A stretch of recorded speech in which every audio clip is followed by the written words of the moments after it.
ನಾವು soda Eno East ಎಂತ ಕೂಡ ಹಾಕ್ಲಿಲ್ಲ. ನೋಡುವಾಗ್ಲೇ ಗೊತ್ತಾಗ್ಬೋದು ನೋಡಿ, ಸಾಫ್ಟ್ ಆಗಿದೆ ಅಂತ ತೋರಿಸ್ತೇನೆ.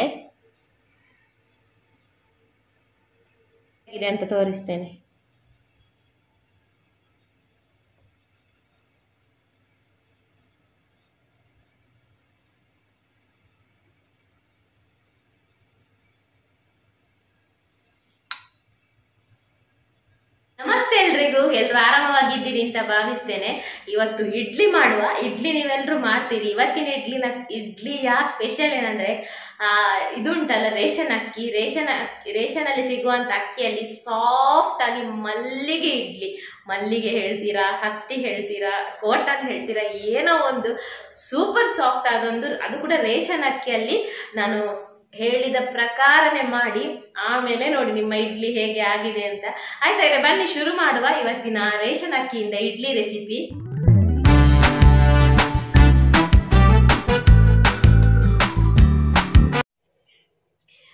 ಇವತ್ತು ಇಡ್ಲಿ ಮಾಡಲಿಕ್ಕೆ ನಾನಿಲ್ಲಿ ರೇಷನ್ ಅಕ್ಕಿ ತಗೊಂಡಿದ್ದೇನೆ. ರೇಷನ್ ಸೊಸೈಟಿ ಅಕ್ಕಿ ಉಂಟಲ್ಲ, ಅದರಲ್ಲಿ ಸಿಗುವಂತ ಬಿಳಿ ಅಕ್ಕಿ ಅಲ್ಲ, ಬೆಳ್ತಿಗೆ ಅಕ್ಕಿ, ನೀರ್ ದೋಸೆ ಎಲ್ಲ ಮಾಡ್ತೇವಲ್ಲ ಆ ಅಕ್ಕಿ ತಗೊಂಡಿದ್ದೇನೆ. ಈ ಗ್ಲಾಸಲ್ಲಿ 4 ಗ್ಲಾಸಷ್ಟು ಅಕ್ಕಿ ತಗೊಂಡಿದ್ದೇನೆ.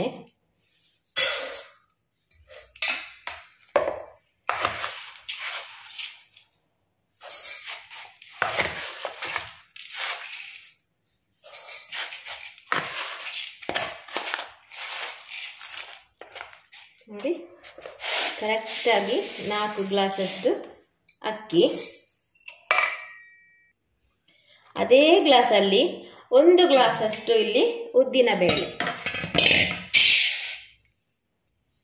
4 ಗ್ಲಾಸ್ ಅಕ್ಕಿ, 1 ಗ್ಲಾಸ್ ಉದ್ದಿನ ಬೇಳೆ. ಇದನ್ನು ಬೇರೆ ಬೇರೆನೆ ಹಾಕಿಟ್ಟಿದ್ದೇನೆ, ಒಟ್ಟಿಗೆ ಹಾಕಬಾರ್ದು, ಬೇರೆ ಬೇರೆನೆ ನೆನಿಬೇಕು. ಬೆಳ್ತಿಗೆ ಅಕ್ಕಿ ಸ್ವಲ್ಪ ಲೇಟಾಗಿ ನೆನೆ ಹಾಕಿದ್ರು ಪರವಾಗಿಲ್ಲ. ಈ ಉದ್ದು ಉಂಟಲ್ಲ, ಇದು 6 ಗಂಟೆ ನೆನಿಬೇಕು. ಬೆಳ್ತಿಗೆ ಅಕ್ಕಿ ಸ್ವಲ್ಪ ನಂತರ ಒಂದು 5 ಗಂಟೆ ನೆನೆದ್ರು ಸಾಕಾಗ್ತದೆ, ಅಥವಾ 4 ಗಂಟೆ ನೆನೆದ್ರು ಸಾಕಾಗ್ತದೆ. ಆದರೆ ಉದ್ದು 6 ಗಂಟೆ ನೆನಿಲೇಬೇಕು. ಹಾಗೆ ನೀವು ಉದ್ದಿನ ಜೊತೆಗೆ ಒಂದು 1/4 ಸ್ಪೂನ್, ಒಂದಿಷ್ಟು ನೋಡಿ 1/4 ಸ್ಪೂನ್ ಅಷ್ಟು ಮೆಂತೆ ಕೂಡ ಹಾಕಿಟ್ಟಿದ್ದೇನೆ. ಈಗ ಉಂಟಲ್ಲ, ಇದನ್ನು ಚೆನ್ನಾಗಿ ತೊಳಿಬೇಕು. ನಾವಿದಕ್ಕೆ ಅರ್ಕಂಜಿ ಅಂತ ಹೇಳ್ತೇವೆ. ಇದರ ನೀರು ಉಂಟಲ್ಲ, ಅಕ್ಕಿಯ ನೀರು ಅದೆಲ್ಲ ಹೋಗ್ಬೇಕು, ಚೆನ್ನಾಗಿ ತೊಳಿಬೇಕು. ಅಕ್ಕಿ ಅಂತಲ್ಲ, ಉದ್ದಿದ್ದು ಕೂಡ ಚೆನ್ನಾಗಿ ತೊಳೆದು ಇದನ್ನು ನೆನೆ ಹಾಕ್ಬೇಕು. ನಾನು ಇದನ್ನು 5 ಗಂಟೆ ಸ್ವಲ್ಪ ಮತ್ತೆ ಇದನ್ನು ತೊಳೆದು ನೆನೆ ಹಾಕ್ತೇನೆ. ಇದನ್ನೀಗ ನೆನೆ ಹಾಕ್ತೇನೆ. ಇದು 6 ಗಂಟೆ ನೆನೆಸ್ತೇನೆ. ಹಾಗೇನೆ ಇದನ್ನು 5 ಗಂಟೆ ನೆನೆಸ್ತೇನೆ. ನೋಡಿ, ಇದನ್ನು 4-5 ಸಲ ತೊಳೆದು ನೀರಲ್ಲಿ ಹಾಕಿಟ್ಟಿದ್ದೇನೆ. ಇದನ್ನು ಆಮೇಲೆ ಹಾಕ್ತೇನೆ. ಈಗ ಸದ್ಯಕ್ಕೆ ಇದನ್ನು ಹೀಗೇನೆ ಮುಚ್ಚಿಡ್ತೇನೆ. ನೋಡಿ, ಈಗ ಉದ್ದು 6 ಗಂಟೆ ನೆಂದಿದೆ. 3ರಿಂದ 9 ತನಕ 3 ಗಂಟೆಗೆ ನೆನೆ ಹಾಕಿದ್ದೀನಿ. ಈಗ ಗಂಟೆ 9 ಆಯ್ತು. ಇದು ಉಂಟಲ್ಲ, 4 ಗಂಟೆಗೆ ನೀರಲ್ಲಿ ಹಾಕಬೇಕಿತ್ತು, ನನಗೆ ನೆನಪಾಗ್ಲಿಲ್ಲ. ಹಾಕುವಾಗ 4:45 ತನಕ ಆಗಿದೆ. ಹಾಗೆ 5 ಗಂಟೆ ನೆನಿಲಿಲ್ಲ, 4-4:15 ಗಂಟೆ ನೆಂದಿದೆ, ಸಾಕು. ಈಗ ಇದನ್ನು ತೊಳಿಬೇಕು ಅಂತಿಲ್ಲ. ನೀವು ನೆನೆ ಹಾಕುವಾಗಲೇ ತುಂಬ 4-5 ಬಾರಿ ತೊಳೆದು ಹಾಕಿದ್ರಿ. ಈಗ ತೊಳಿಬೇಕು ಅಂತಿಲ್ಲ. ಹಾಗೂ ನಿಮಗೆ ತೊಳೆಯಬೇಕು ಅಂತಿದ್ರೆ ಈ ನೀರನ್ನು ಚೆಲ್ಲಿ ಒಮ್ಮೆ ತೊಳೆದ್ರೆ ಸಾಕು. ಒಮ್ಮೆ ಜಸ್ಟ್ ನೀರು ಹಾಕಿ ತೆಗೆದ್ರೆ ಆಯ್ತು. ಈಗ ಮೊದಲಿಗುಂಟಲ್ಲ, ಈ ಉದ್ದನ್ನು ಗ್ರೈಂಡ್ ಮಾಡ್ಲಿಕ್ಕೆ ಹಾಕಬೇಕು. ನೀವು ಅಕ್ಕಿ ಗ್ರೈಂಡ್ ಮಾಡ್ಲಿಕ್ಕೆ ಹಾಕಿದ್ರು ಆಗ್ತದೆ, ಆದರೆ ಇದನ್ನು ಒಟ್ಟಿಗೆ ಹಾಕ್ಲಿಕ್ಕಿಲ್ಲ, ಬೇರೆ ಬೇರೆನೆ ಗ್ರೈಂಡ್ ಮಾಡ್ಬೇಕು. ಈ ಉದ್ದು ಉಂಟಲ್ಲ ನೈಸ್ ಆಗ್ಬೇಕು. ಬನ್ನಿ ಮೊದಲಿಗೆ ಉದ್ದನ್ನು ಗ್ರೈಂಡ್ ಮಾಡ್ಲಿಕ್ಕೆ ಹಾಕುವ. ನಾನಿಲ್ಲಿ ಗ್ರೈಂಡರಲ್ಲಿ ಹಾಕ್ತಾ ಇದ್ದೇನೆ. ನೀವು ಮಿಕ್ಸಿಯಲ್ಲಿ ಹಾಕಿದರೆ ನಿಮ್ಗೆ ಒಂದು ಟಿಪ್ ಹೇಳ್ತೇನೆ. ಮಿಕ್ಸಿಯಲ್ಲಿ ಹಾಕಿ ನೀವು ಸುಮ್ಮನೆ ಕುತ್ಕೊಳ್ಳೋದಲ್ಲ, ಒಂದು 2-3 ಸಾರಿ ಉಂಟಲ್ಲ ಮಧ್ಯದಲ್ಲಿ ತೆಗೆದು ಅದನ್ನು ಇದು ಮಾಡ್ಬೇಕು, ಮಿಕ್ಸ್ ಮಾಡ್ಬೇಕು. ನಾವು ಗ್ರೈಂಡರಲ್ಲಾದ್ರೆ ಹೀಗೆ ಕೈ ಆಡಿಸ್ತಾ ಇರ್ತೇವಲ್ಲ, ಕೂಟುನು ಅಂತ ಹೇಳ್ತೇವೆ. ಅದಕ್ಕೆ ಅಂತ ಹೇಳ್ತಾರೆ ಕನ್ನಡದಲ್ಲಿ, ನಾವು ತುಳುವಲ್ಲಿ ಕೂಟುನು ಅಂತ ಹೇಳ್ತೇವೆ. ಹಾಗೆ ಮಾಡ್ಬೇಕು. ಆಗ ಮಾಡಿದ್ರೆ ಮಾತ್ರ ಉದ್ದು ಉಂಟಲ್ಲ ಒಳ್ಳೆ ಬಡಿದು ನಾವು ವಡೆಗೆಲ್ಲ ಹೇಗೆ ಮಾಡ್ತೇವೆ ನೋಡಿ, ಅದೇ ರೀತಿ ಇದನ್ನು ಗಡಿ ಮಿಕ್ಸ್ ಮಾಡ್ಬೇಕು. ಮಿಕ್ಸಿಯಲ್ಲಾದ್ರೆ ಒಮ್ಮೆಲೆ ಹಾಕಿ ಬಿಡುದಲ್ಲ. ಗ್ರೈಂಡರಲ್ಲಿ ಆದ್ರೆ ನಾನೀಗ ಗಡಿ ಕೈ ಹಾಕ್ತಾ ಇರ್ತೇನೆ. ನೋಡಿ, ಹೀಗೆ ಮಿಕ್ಸ್ ಮಾಡಬೇಕು. ಗ್ರೈಂಡರಲ್ಲಿ ಆದ್ರೆ ಒಳ್ಳೇದು. ಆದ್ರೆ ಎಂತ ಮಾಡೋದು, ಎಲ್ಲರೂ ಗ್ರೈಂಡರಲ್ಲಿ ಗ್ರೈಂಡ್ ಮಾಡೋದಿಲ್ಲಲ್ಲ. ಮಿಕ್ಸಿಯಲ್ಲಿ ಮಾಡುವವರಿಗೂ ನಾನು ಟಿಪ್ ಹೇಳಿದ್ದೇನೆ, ಅದೇ ರೀತಿ ಮಾಡಿದ್ರೆ ಆಯ್ತು. ಈಗ ಉದ್ದು ಒಳ್ಳೆ ನೈಸ್ ಆಯ್ತು ನೋಡಿ. ಈಗ ಇದನ್ನು ತೆಗೆಯುವ. ಉದ್ದು ನೈಸ್ ಆದದ್ದು ಸಾಕು ನೋಡಿ, ಈ ರೀತಿ ನೈಸ್ ಆಗ್ಬೇಕು ಉದ್ದು. ಆಯ್ತು. ತೆಗ್ದೆಲ್ಲ ನೋಡಿ ಈ ರೀತಿ ಸ್ವಲ್ಪ ದೊಡ್ಡ ಪಾತ್ರೆ ತಗೊಳ್ಬೇಕು ಯಾವಾಗಲೂ ಇಡ್ಲಿಗೆ. ಈಗ ಅಕ್ಕಿಯನ್ನು ಗ್ರೈಂಡ್ ಮಾಡಲಿಕ್ಕೆ ಹಾಕುವ. ಅಕ್ಕಿಗೆ ಸ್ವಲ್ಪ ಸ್ವಲ್ಪ ತರಿ ಸ್ವಲ್ಪ ಗ್ರೈಂಡ್ ಆಗಲಿ, ಆಮೇಲೆ ಒಂದು ವಸ್ತು ಹಾಕ್ಲಿಕ್ಕೆ ಉಂಟು, ಮತ್ತೆ ಹೇಳ್ತೇನೆ.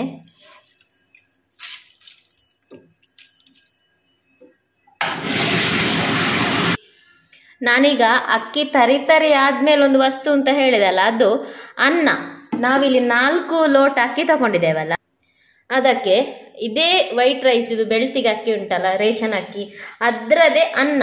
ಇಲ್ಲಿ 4 ಲೋಟ ಅಕ್ಕಿಗೆ 2 ಲೋಟ ಅನ್ನ. ನೋಡಿಲಿ, 2 ಲೋಟ ಅನ್ನ. ಇದು ಉಂಟಲ್ಲ, ಮಿಕ್ಸಿಯಲ್ಲಿ ನೀವು ಗ್ರೈಂಡ್ ಮಾಡೋದಾದ್ರೆ ಮಾತ್ರ ಈ ರೀತಿ ಅಕ್ಕಿ ತರಿ ಆದ್ಮೇಲೆ ಅನ್ನ ಹಾಕಬೇಕು. ನೀವು ಗ್ರೈಂಡರಲ್ಲಿ ಮಾಡೋದಾದ್ರೆ ಜೊತೆಗೆ ಹಾಕಿದ್ರೆ ಏನಾಗುದಿಲ್ಲ. ನೀವು ಮಿಕ್ಸಿಯಲ್ಲಿ ಜಾಸ್ತಿಯಾಗಿ ಮಾಡುವವರು ಅಂತ ತರಿ ಆದ್ಮೇಲೆ ಅನ್ನ ಹಾಕಿ ಅಂತ ಹೇಳಿದೆ. ಯಾಕೆಂದ್ರೆ ಮೊದಲಿಗೆನೆ ನೀವು ಅನ್ನ ಹಾಕಿದ್ರೆ ಅಕ್ಕಿ ಅನ್ನ ಒಂಥರ ಲೋಳೆ ತರಲ್ಲ, ಅದು ನೀಟಾಗಿ ಗ್ರೈಂಡ್ ಆಗುದಿಲ್ಲ ಅಕ್ಕಿ. ಅದಕ್ಕೆ ಈಗ ಇದನ್ನು ಗ್ರೈಂಡ್ ಮಾಡುವ. ತುಂಬ ತರಿ ಬೇಡ, ನಾವು ಇಡ್ಲಿ ರೈಸ್ ಎಲ್ಲ ತರಿ ಮಾಡ್ತೇವಲ್ಲ, ಇದು ಅಷ್ಟು ತರಿ ಅಲ್ಲ, ನೈಸಾಗಿಯೇ ಗ್ರೈಂಡ್ ಆಗಬೇಕು. ನೋಡಿ, ನಾನು ಇಷ್ಟು ನೈಸಾಗಿ ಗ್ರೈಂಡ್ ಮಾಡಿದ್ದೇನೆ, ಕಾಣ್ತಿದೆಯಾ? ಸಾಕೀಗ ಇದನ್ನು ತೆಗಿತೇನೆ. ಈಗ ಇದಕ್ಕೆ ಸ್ವಲ್ಪ ಗ್ರೈಂಡರ್ ಅಥವಾ ಮಿಕ್ಸಿ ತೊಳೆದ ನೀರು, ಹಿಟ್ಟು ನೀವು ತುಂಬ ನೀರಾಗಿ ಗ್ರೈಂಡ್ ಮಾಡಿದರೆ ನೋಡ್ಕೊಂಡು ಹಾಕಿ, ಒಮ್ಮೆಲೆ ತುಂಬ ನೀರು ಹಾಕಬೇಡಿ. ಈಗ ಇದಕ್ಕೆ ಒಂದು ಅರ್ಧ ಸ್ಪೂನಷ್ಟು ಸಕ್ಕರೆ, ಒಂದು ಅರ್ಧ ಸ್ಪೂನ್ ಸಾಕು. ಅದು ಹುಳಿ ಆಗೋದಕ್ಕೆ, ಸ್ವಲ್ಪ ಸ್ವೀಟ್ ಇರಲಿ ಅಂತ. ತುಂಬ ಸ್ವೀಟ್ ಆಗೋದಿಲ್ಲ, ಹುಳಿ ಆಗೋದು ಸ್ವಲ್ಪ, ತುಂಬ ಹುಳಿ ಆಗದಂತೆ. ಹಾಗೆ ರುಚಿಗೆ ತಕ್ಕಷ್ಟು ಉಪ್ಪು. ಈಗ ಇದನ್ನು ಚೆನ್ನಾಗಿ ಕಲಸಬೇಕು, ಒಳ್ಳೆ ರೀತಿ ಮಿಕ್ಸ್ ಆಗಬೇಕು. ಅದಕ್ಕೆ ಹೇಳಿದ್ದು ನಾನು ದೊಡ್ಡ ಪಾತ್ರೆ ತಗೊಳ್ಳಿ ಅಂತ. ಈಗ ಒಳ್ಳೆ ರೀತಿ ಮಿಕ್ಸ್ ಮಾಡಿ. ನೋಡಿ, ನಾನು ಇಷ್ಟು ತೆಳುವಾಗಿ ಇಟ್ಟಿದ್ದೇನೆ. ನೋಡಿ ಇಷ್ಟು. ನಾಳೆ ಬೆಳಿಗ್ಗೆ ನೋಡುವ ಹೇಗೆ ಆಗಿರ್ತದೆ ಅಂತ. ಈಗ ಮಿಕ್ಸ್ ಎಲ್ಲ ಮಾಡಿ ಆಯ್ತು. ಈಗ ಆಯ್ತು ಮಿಕ್ಸ್ ಎಲ್ಲ ಮಾಡಿ. ಈಗ ಟೈಟ್ ಆಗಿರುವ ಒಂದು ಮುಚ್ಚಳ, ನೋಡಿ ಈ ರೀತಿ ಟೈಟ್ ಆಗಿರ್ಬೇಕು. ಈ ರೀತಿ ಒಂದು ಟೈಟ್ ಆಗಿರುವ ಮುಚ್ಚಳ ಮುಚ್ಚಬೇಕು, ಅಥವಾ ಒಂದು ಬಟ್ಟೆಯಲ್ಲಿ ಕಟ್ಟಿಟ್ರು ಆಗ್ತದೆ. ನಾನು ಈ ರೀತಿ ನೋಡಿ ಮುಚ್ಚಿದ್ದೇನೆ. ಇನ್ನು ಒಂದು 8 ಗಂಟೆ ಆದರೂ ಇದು ಉದುಗ್ಲಿಕ್ಕೆ ಇಡಬೇಕು.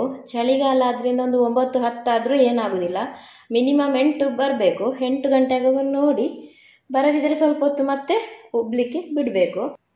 ಇನ್ನಿದ ಈಗ ಸುಮಾರು 9 ಗಂಟೆ ಆಗಿದೆ. 9 ಗಂಟೆಯ ನಂತರ ನೋಡುವ. ನೋಡಿ, ನಾವು ಎಷ್ಟು ಇಟ್ಟಿದ್ದೆವು, ಎಷ್ಟು ಉಬ್ಬಿದೆ ನೋಡಿ. ನಾವು ಸೋಡಾ, ಈನೋ, ಈಸ್ಟ್ ಎಂತ ಕೂಡ ಹಾಕಲಿಲ್ಲ. ನೋಡಿ, ನಿಮಗೆ ನೋಡುವಾಗಲೇ ಗೊತ್ತಾಗ್ಬೋದು. ನೋಡಿ, ರೇಷನ್ ಅಕ್ಕಿಯಲ್ಲಿ ಇಷ್ಟೊಂದು. ಈಗ ಇದನ್ನು ಇಡ್ಲಿಗೆ ಹಾಕುವ, ಇಡ್ಲಿ ಪಾತ್ರೆಗೆ, ಗಿನ್ನಲಿಗೆ.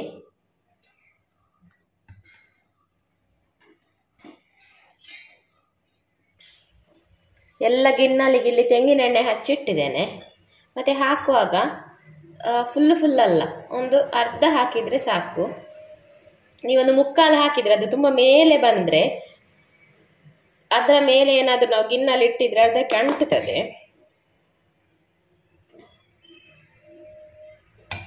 ಯಾವಾಗಲೂ ಉಂಟಲ್ಲ, ಈ ಹಿಟ್ಟು ಒಳ್ಳೆ ಈ ರೀತಿ ನೊರೆ ಇದ್ದರೆ ಇಡ್ಲಿ ಕೂಡ ಒಳ್ಳೆ ಸಾಫ್ಟಾಗಿ ಬರ್ತದೆ.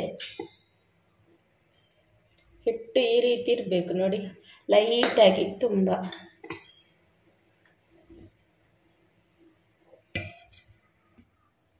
ಈಗ ಇಲ್ಲಿ ಮೊದಲಿಗೆನೆ ನೀರು ಬಿಸಿ ಆಗಲಿಕ್ಕೆ ಇಟ್ಟಿದ್ದೇವೆ. ಇಡ್ಲಿ ಹಾಕಿದಂಥ ಗಿನ್ನೆಲ್ಲ ಇಡ್ತಾ ಹೋಗುದು.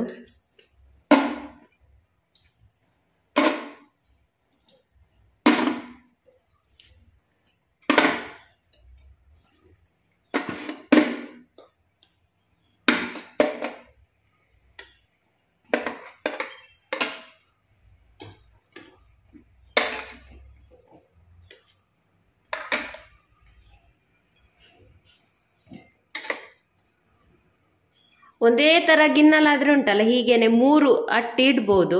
ನಮ್ದಿದು ಒಂದು ಸ್ಟೀಲ್ ಇದು, ಒಂದು ಅಲ್ಯೂಮಿನಿಯಂದು, ಹಾಗಾಗಿ ಸ್ವಲ್ಪ ಸೈಜ್ ಕೂಡ ಬೇರೆ ಬೇರೆ ಇರೋದ್ರಿಂದ ಜಾಸ್ತಿ ಇಡ್ಲಿಕ್ಕೆ ಆಗುದಿಲ್ಲ, ಒಂದು 2 ರೌಂಡ್ ಇಡ್ಬೋದು. ಈಗ ನೋಡಿ ಇದ್ದದ್ದು ಸ್ವಲ್ಪ ಎಲ್ಲ ಇಟ್ಟಾಯ್ತು. ಇನ್ನು ಇದನ್ನು ಮುಚ್ಚಿ ಒಂದು 15 ನಿಮಿಷ ಬೆಂದ್ರೆ ಸಾಕಿದು, ಜಾಸ್ತಿ ಬೇಯಲಿಕ್ಕಿಲ್ಲ, 15 ನಿಮಿಷ ಸಾಕು.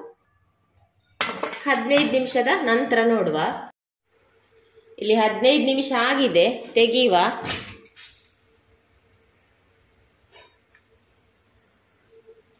ಇನ್ನು ಕೆಲವು ಅಕ್ಕಿ ನಿಮಗೆ ಡೌಟ್ ಇದ್ರೆ ಒಂದು ಕಡ್ಡಿ ಹಾಕಿ ನೋಡಿ. ನಾನೀಗ ಗ್ಯಾಸ್ ಆಫ್ ಮಾಡ್ತೇನೆ. ತೆಗ್ದುಂಟಲ್ಲ ಎಲ್ಲ ಈ ರೀತಿ ಕೌಚ್ ಹಾಕಬೇಕು, ಅಥವಾ ಒಂದು ಪ್ಲೇಟಲ್ಲಿ ನೀರಿಟ್ಟಿಟ್ಟರು ಆಗ್ತದೆ. ಸ್ವಲ್ಪ ಒಳ್ಳೆ ತಣ್ಣಗೆ ಹಾಕಬೇಕು.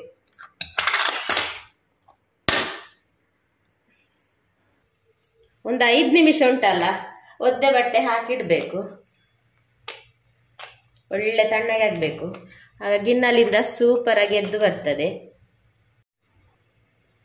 ಈಗ ತಣ್ಣಗೆ ಆಗಿದೆ, 5 ನಿಮಿಷ ಆಗಿದೆ ನೋಡಿ. ಜಸ್ಟ್ ಈಗ ತೆಗೆದು ನೋಡಿ, ಸ್ವಲ್ಪ ಅಂಟ್ಲಿಲ್ಲ, ರೇಷನ್ ಅಕ್ಕಿಯಾಗೆ ಉಂಟ ನೋಡಿ.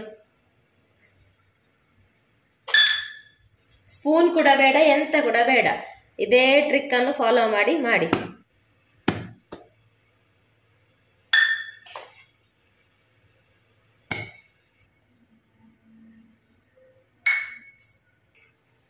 ನೋಡಿ ಎಷ್ಟು ಸಾಫ್ಟ್ ಆಗಿದೆ ಅಂತ ತೋರಿಸ್ತೇನೆ.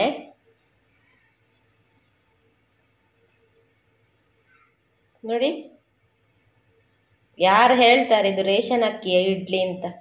ನೋಡಿ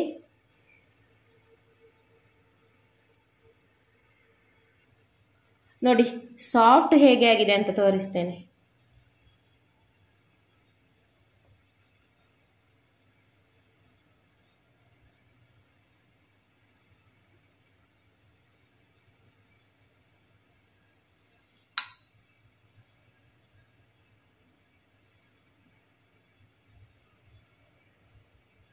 ಮಲ್ಲಿಗೆ ಹಾಗೆ ಆಗಿದೆ, ಮಲ್ಲಿಗೆಗಿಂತಲೂ ಮೆದು, ಅಷ್ಟೊಂದು ಸೂಪರ್ ಆಗಿದೆ ನೋಡಿ. ಮಲ್ಲಿಗೆ ಇಡ್ಲಿ ಅಂತ ಇಡ್ಲಿ, ಹತ್ತಿಗಿಂತಲೂ ಮೆದು, ಅಷ್ಟೊಂದು ನೋಡಿ ಹತ್ತಿ ಆಗಿದೆ.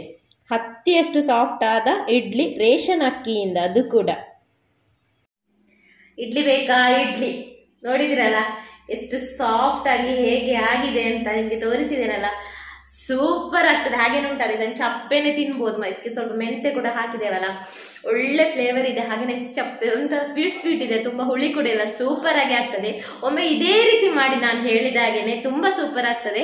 ಹಾಗೇನೆ ನಮ್ಗೆ ರೇಷನ್ ಅಕ್ಕಿ ಎಂತ ಮಾಡುದು ಅಂತ ಗೊತ್ತಾಗುದಿಲ್ಲ ಅಲ್ಲ, ನಾವು ಇಡ್ಲಿ ರೈಸ್ ತಂದು ಇಡ್ಲಿ ಎಲ್ಲ ಮಾಡ್ತೇವೆ. ರೇಷನ್ ಅಕ್ಕಿ ಏನ್ ಮಾಡುದು ಅಂತ ಐಡಿಯಾ ಇರುವುದಿಲ್ಲ ಕೆಲವರಿಗೆ, ರೇಷನ್ ಅಕ್ಕಿ ಸಿಗುವವರಿಗೆ.